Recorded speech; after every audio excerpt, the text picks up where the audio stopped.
Viewers, আপনারা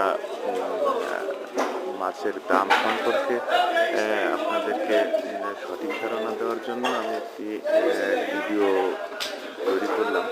আসলে আমরা ঢাকাতে বা চিটাগাঙে মিষ্টি পানির মাছের যে দাম দেখি, সেই হিসেবে কিন্তু আমরা যারা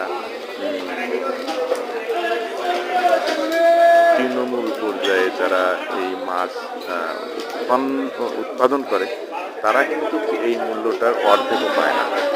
যেমন ধরেন, এখানে শুরু শুরু তেলাপিয়া মাছগুলো দেখালাম, এটা 4000 থেকে 4200 টাকা বা 4400 টাকা মন।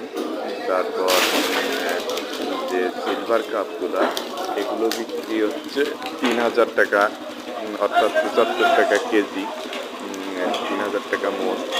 আবার দেখা যাচ্ছে কাতলা মাছ 6000-7000 টাকা, বড় মাছ গ্লাস কাপ যেটা, ওটা 6000-7000 টাকা। কিন্তু আসলে ঢাকা এবং চিটাগাঙে এর মূল্য দ্বিগুণ।